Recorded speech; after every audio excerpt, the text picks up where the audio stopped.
WhatsApp guys, welcome back once again. दोस्तों, आज की कहानी जो एक्सप्लेन करने जा रहे हैं वो आज की नहीं बल्कि तकरीबन कई सौ साल पहले की है।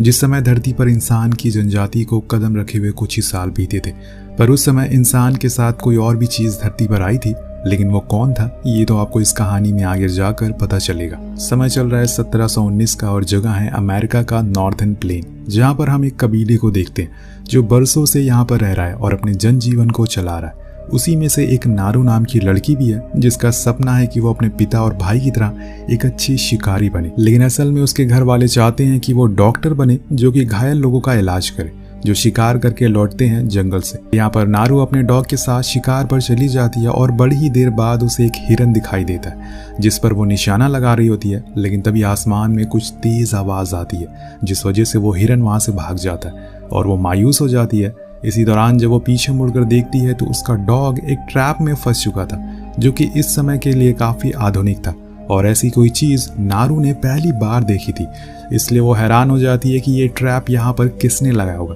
खैर, अब वो लोग घर जाने के लिए निकल जाते हैं, लेकिन उसे फिर से वो आवाज आती है, इसलिए वो फौरन बाहर की ओर जाती है और देखती है कि वहां पर आसमान में कोई चीज तेजी से दूसरी ओर जा रही है। उसे लगता है कि ये जरूर कोई पंछी है और वो शिकार करने के लिए अब बहुत ही उत्सुक है। लेकिन दोस्तों, वो असल में एक स्पेसशिप होता है जो दूसरे प्लैनेट से धरती पर आया था और उसके अंदर प्रेडेटर थे जो होते तो एक आम इंसान की तरह है, लेकिन उसका सर किसी क्रिएचर की तरह होता है और वो बस उन्हीं लोगों को मारते हैं जो शिकार करते हैं, मतलब शिकारी का शिकार होना। जिनके पास हथियार होते हैं वो उन्हीं को मारते हैं, लेकिन क्या वो सच में इनके लिए कोई खतरा है या फिर कुछ और बात है, ये सब तो हमें आगे ही पता चलेगा। लेकिन उसे देखकर नारू बहुत ही खुश होती है और इसीलिए वो अपने भाई के पास जाती है और उससे कहती है कि उसने आसमान में एक बड़ा पंछी देखा है जिसका शिकार करके वो सभी को साबित करना चाहती है कि वो भी एक अच्छी शिकारी बन सकती है। इसलिए वो कहता है कि तुम्हें सबसे पहले उन लोगों का शिकार करना होगा जो तुम्हारे और हमारे लिए खतरा है, उसके बाद तुम अपने जीवन के लिए शिकार करना।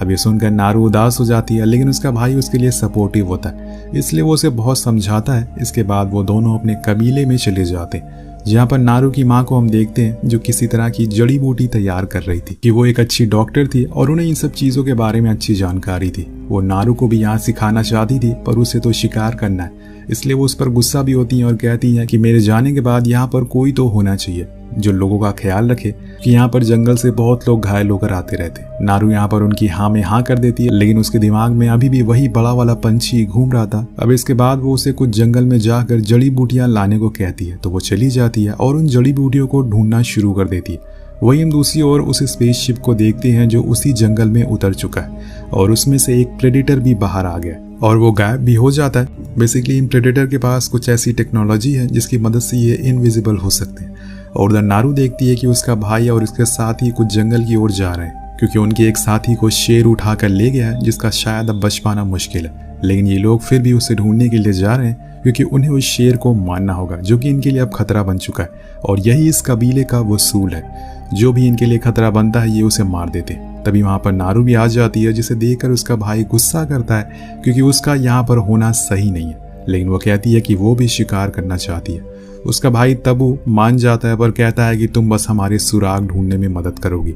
जिसके बाद ये लोग निकल जाते हैं। यहाँ हम जंगल के किसी कोने में एक फूड साइकिल को होते हुए देखते हैं जिसमें एक तितली को एक खरगोश खाता है और उसको एक सांप खा जाता है, जिसके बाद उस सांप को वो प्रेडेटर खा जाता है और उसकी खाल खींच लेता है, यानी कि वो यहीं पर घूम रहा है और इसीलिए इन लोगों को सतर्क रहना पड़ेगा। अब शाम होने पर नारू को वो घायल साथी मिल जाता है जिसके शरीर पर शेर के पंजे लगे हुए थे, लेकिन वो जिंदा था क्योंकि शेर ने अपने शिकार को किसी और शिकार की वजह से छोड़ दिया था। खैर, अब नारू अपनी मेडिकल टैलेंट की वजह से उसे बेहोश कर देती है और कुछ फूल के पत्ते उसे खिला देती है जिससे कि वो थोड़े टाइम तक जिंदा रहेगा।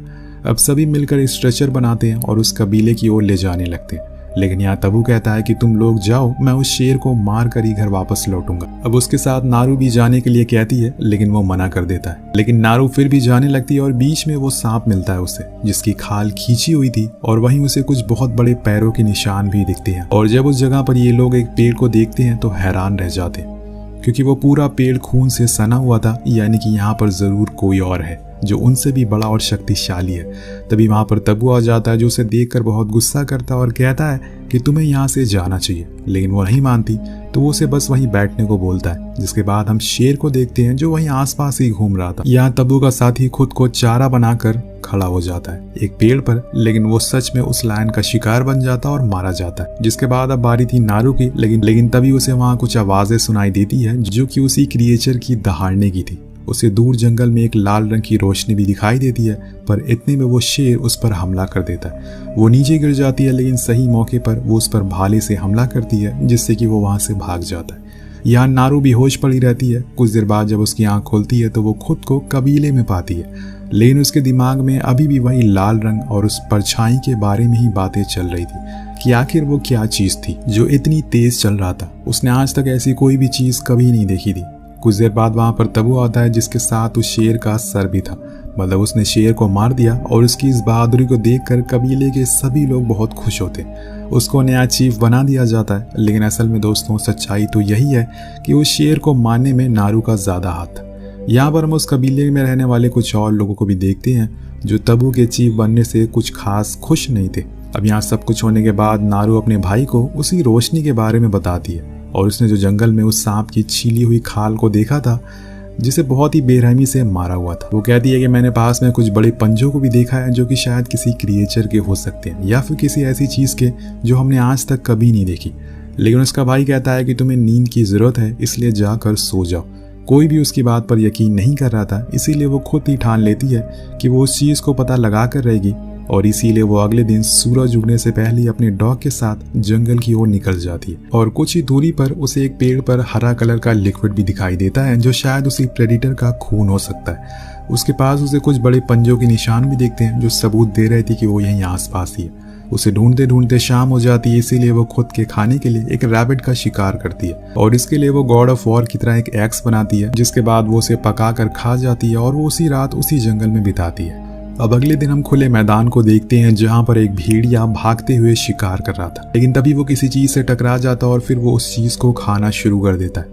वो भेड़िया भी उसे काटता है, जिसकी वजह से उसके अंदर से ग्रीन कलर का खून निकलता है, और ये कोई और नहीं बल्कि वही प्रेडेटर था। इसका खून असल में हरे रंग का होता है क्योंकि ये ग्रीन फ्लैग है। अब वो भेड़िए को मारकर उसकी रील की हड्डी यानी कि स्पाइन को निकाल लेता है, जो कि प्रेडेटर के शिकार करने की निशानी है। उधर हम नारू को देखते हैं जो कि अपने सुबह के खाने के लिए शिकार पर निकली थी। तभी उसकी नजर एक मैदान पर पड़ती है जहाँ पर कई सारे जंगली भैंसें मरी हुई थी, उनकी स्किन भी छीली थी। नारू उसके पास जाती है और वहां उसे एक सिगार पड़ा हुआ मिलता है, जिससे वो समझ जाती है कि ये जरूर इंसानों का काम है जो यहाँ पर शिकार करने के लिए आए हैं। अब वो कुछ कर तो नहीं सकती, इसीलिए वो आगे बढ़ती है, और तभी उसका पैर एक दलदल पर पड़ता है जिसमें वो धंसती ही चली जा रही थी। लेकिन सही मौके पर उसने एक रस्सी को फेंक कर खुद की जान बचा लेती है। यहाँ से वो नदी के पास जाती है और खुद को साफ करने के लिए, जहाँ उसकी नजर सामने एक भालू पर पड़ती है जो कि नदी के किनारे था। वो छुप कर उसका शिकार करने की सोचती है, लेकिन इतने में उसकी आरू टूट जाती है, जिसकी वजह से उसे हल्की सी आवाज भी होती है। और फिर होना क्या था दोस्तों, वो भालू उसे देख लेता है और फिर उसकी तरफ बढ़ना शुरू करता है। वो बहुत ही ज्यादा डर जाती है और लकड़ियों के बीच में छुप जाती है, लेकिन वो भालू अब उसकी जान के पीछे पड़ चुका था। वो किसी भी कीमत पर उसे मार कर ही रहेगा। नारू को भी पता चल चुका था, इसीलिए उसने सारी उम्मीदें छोड़ दी। लेकिन तभी वो आ जाता है जिसका सभी को इंतजार था। जी हाँ, प्रेडेटर। वो उस भालू से लड़ना शुरू करता है, और यहाँ पर नारू पहली बार किसी चीज को ऐसे लड़ते हुए देख रही थी जो दिखाई नहीं दे रही थी। वो डरी हुई थी। उधर वो भालू उस प्रेडेटर पर भारी पड़ने लगता है, लेकिन तभी उसे गुस्सा आ जाता है और वो एक ही झटके में उसे मारकर गिरा देता है। तब हम इस प्रेडेटर की असली ताकत को देख पाते हैं। वो बहुत ही ज्यादा खतरनाक है, और फिर उसे उठाकर वो चिल्लाना शुरू करता है। जब उसने उस भालू को उठाया था तो उसका पूरा खून उसके ऊपर गिर जाता है और वो पूरा लाल हो जाता है, जिससे कि वो विजिबल हो गया था। और फाइनली नारू उसे पहली बार देख पाती है, पर यहाँ वो उसके पास रुकने का समय नहीं है, इसलिए वो जितनी जल्दी हो सके भागना शुरू करती है। अगर वो जंगल के रास्ते से गई तो मारी जाएगी, और इसीलिए वो पानी का रास्ता चुनती है और उसी नदी में बहते हुए दूसरी ओर चली जाती है, जहाँ पर उसे तब्बू के साथी मिलते हैं जो उसी को ढूंढ रहे थे क्योंकि उसके घर वाले परेशान हो रहे हैं। लेकिन नारू उन्हें सब बताती है। उसने अभी कुछ देर पहले जंगल में एक ऐसा जीव देखा जो दिखाई नहीं देता, लेकिन वो है पूरी तरह से एक इंसानी। अब ये सुनकर सभी उसकी बात का मजाक बनाते हैं क्योंकि उन्हें अभी सच्चाई का अंदाजा नहीं है, और फिर सभी मिलकर उसे पकड़ लेते और वहीं पास में ही एक पेड़ से बांध देते हैं ताकि वो फिर से कहीं ना भाग जाए।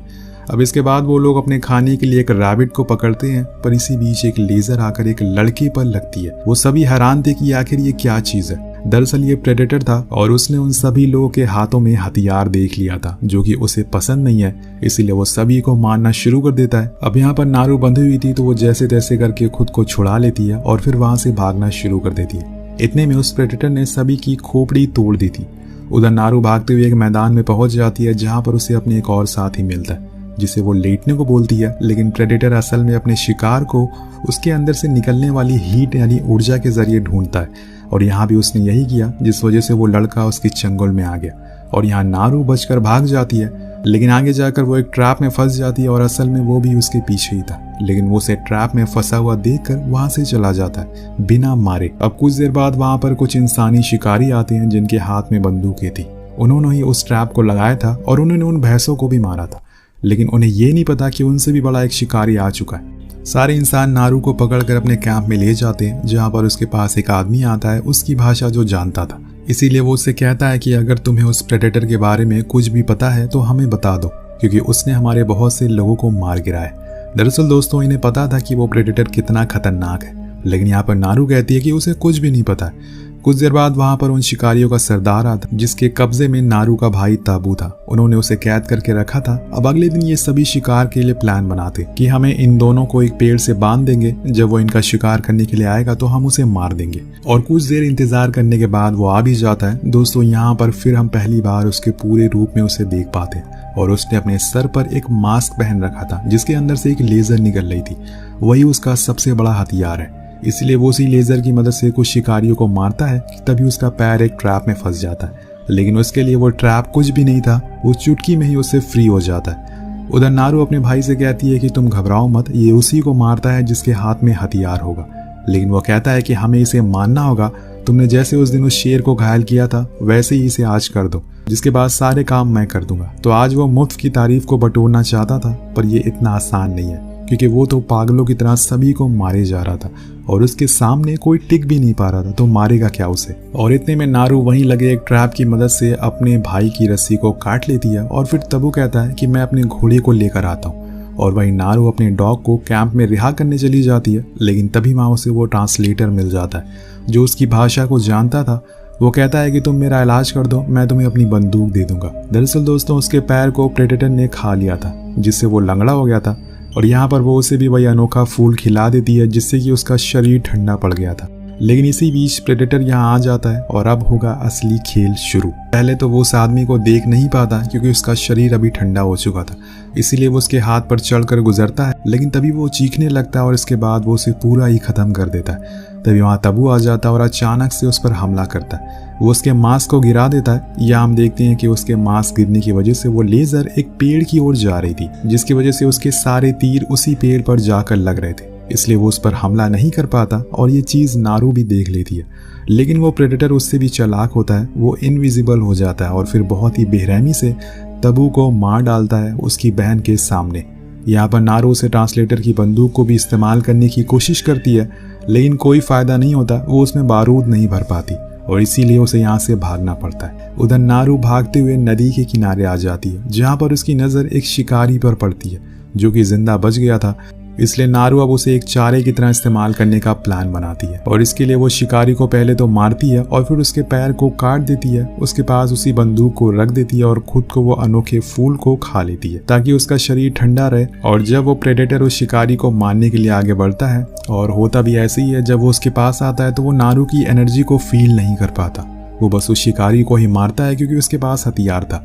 लेकिन यह नारू सही मौके का फायदा उठाकर प्रेडेटर के सिर पर वार करती है, जिसकी वजह से उसका वही लेजर मास्क गिर जाता है और उसे लेकर वो भागना शुरू कर देती है और आगे जाकर छुप जाती है। यहाँ वो एक ट्रैप बनाती है और उस मास्क को एक जगह पर रख देती है। उसने एक पेड़ के अंदर कई सारी नुकीली लकड़ियों को घुसा दिया था। शायद वो उसे इस तरह से मारना चाहती है। जब तक उस फूल का असर होता है तब तक नारू से लड़ती रहती है और उसे अच्छा सबक सिखाती है। लेकिन जैसे ही उसकी हीट निकलना शुरू हो जाती है, वो प्रेडेटर और तेज हो जाता है। लेकिन यार नारू ने इसी के लिए वो ट्रैप बनाया था, वो बड़ी ही चालाकी से उसी दलदल में लाकर अटका देती है और उसके सामने बैठ जाती है।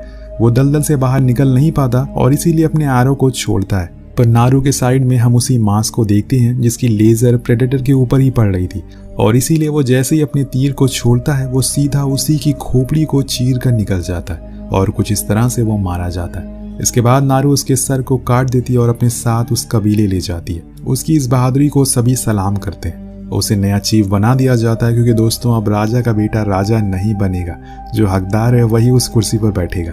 और यहाँ पहली बार कोई लड़की इस कबीले की चीफ बनती है, जिसे देखकर सभी लोग बहुत हैरान थे। वहाँ पर उसका डॉग भी आता है जो किसी दूसरी ओर देखकर भौंकना शुरू कर देता है। जब नारू उस साइड देखती है तो हम वहाँ पर दोस्तों कुछ और प्रेडेटर को आते हुए देखते हैं। यानी कि अभी ये कहानी खत्म नहीं हुई है। इसके आगे क्या होगा, क्योंकि अब तो तबू भी मर चुका है और नारू किसके साथ इस जंग को लड़ेगी, वो अकेली पड़ चुकी है। ये सब हमें दूसरे पार्ट में देखने को मिलेगा। अब दूसरा पार्ट कब आएगा ये हमें पता नहीं है। वेलकम।